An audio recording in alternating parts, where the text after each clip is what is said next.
आज का विषय है बीमारी दूर भगाएगी अल्कलाइन डाइट।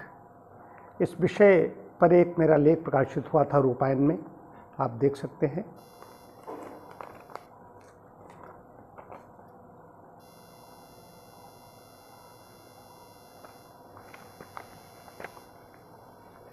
हमारे शरीर में अम्ल क्षार का संतुलन जब गड़बड़ाता है तभी कोई बीमारी आती है।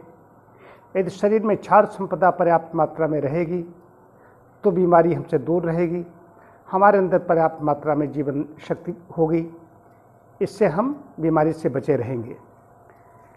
तंदुरुस्ती के लिए शरीर में पीएच यानी अम्ल और क्षार का संतुलन होना जरूरी है, संतुलित होना जरूरी है। अल्कलाइन स्तर की सामान्य मात्रा 7.35 बताई जाती है।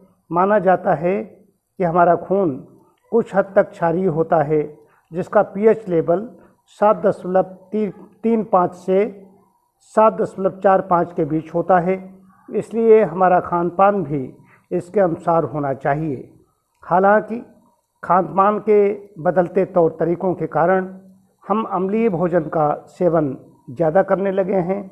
ज़्यादा अम्ल एसिड बनने से सीने में जलन, किडनी और लीवर को नुकसान होने लगता है। ऐसे में अल्कलाइन डाइट खास फायदेमंद होती है। सेलिब्रिटीज़ के बीच भी ये डाइट पॉपुलर हो रही है। क्या है पीएच? किसी पदार्थ में अम्ल या क्षार के स्तर को मापने की इकाई को पीएच कहा जाता है। मापने के बाद अगर 7 से कम इकाई आती है तो ये शरीर में अम्ल के ज़्यादा होने का संकेत है। वहीं 7 से अधिक इकाई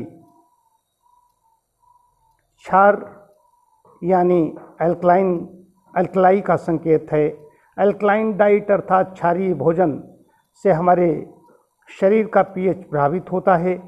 शरीर में पीएच का असंतुलन सेहत पर बुरा प्रभाव डालता है। इसलिए अल्कलाइन डाइट लेने का मकसद ही है शरीर में पीएच को संतुलित करना।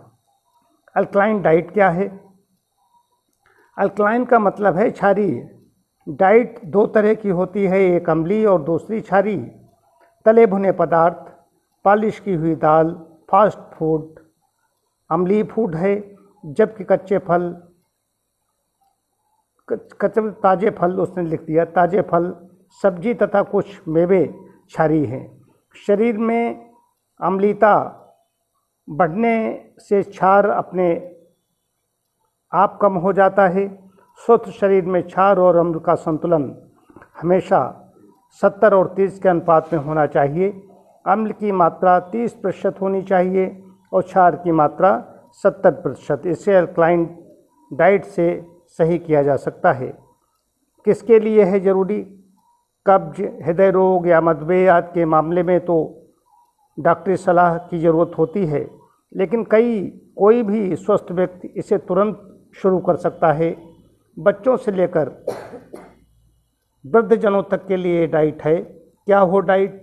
इस डाइट में सुबह नाश्ते में फल और दूध या अंकुरित अन्न ले सकते हैं।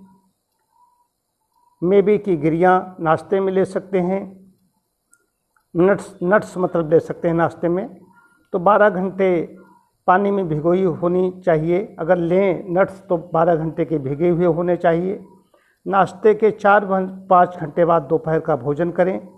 इसमें 2 हरी सब्जियां, चोकर युक्त आटे की रोटी और दही या रायता लें। शाम को सूप या हरी सब्जियों का जूस ले सकते हैं।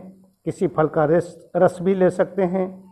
रात को सोने से 2 घंटे पहले हर हाल में डिनर कर लेना चाहिए। रात के खाने में दाल, दही और छाछ भूलकर भी न लें। रात में सिर्फ सब्जी, रोटी और सलाद खाएं। ये तो लेख दिए जाते हैं तो कई बार उसमें काट छाट भी हो जाती है, तो ये है। लेकिन मुख्य चीज़ यही है कि अंकुरित अन्न, रोटी भी जो खाई जाए तो चोकर युक्त आटे की रोटी खाई जाए। आटे की भूसी निकाल करके फेंक देते हैं तो आटा आटा नहीं रहता, वो मैदा बन जाता है। आटा में से भूसी निकलते ही मैदा बन जाता है, रिफाइंड हो जाता है। आटा माइनस भूसी इक्वल टू मैदा। आटा में अगर भूसी है, ये भूसी जो आटे का चोकर है, गेहूं का चोकर है, ये है इसबगोल की भूसी से ज़्यादा कीमती है।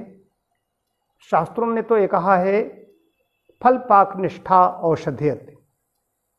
गेहूं एक घास है, उसमें ऊपर जो फल लगा हुआ, गेहूं लगा हुआ है, कंप्लीट मनुष्य के लिए है, नीचे का भूसा है वो पशु के लिए है। उसमें से भूसी को निकाल कर नहीं फेंकना है। सब्जियां भी जो छिलके सहित खाई जा सकती हैं उनको खाएं, और अगर छीलना भी है तो कम से कम बहुत हल्की सी परत निकाली जाए। बता दूं कि आलू का जो छिलका होता है उसके नीचे ही बहुत कीमती तत्व होता है। यदि आलू को में से अगर मोटा छिलका निकाल देते हैं चाकू से तो उसके वो तत्व, कीमती तत्व निकल जाते हैं। यही बात सर्वत्र समझ लीजिए। अगर इसका ध्यान रखेंगे तो हमारी सेहत अच्छी रहेगी। अम्लता रोग है और क्षारीयता स्वास्थ्य। बहुत बहुत धन्यवाद।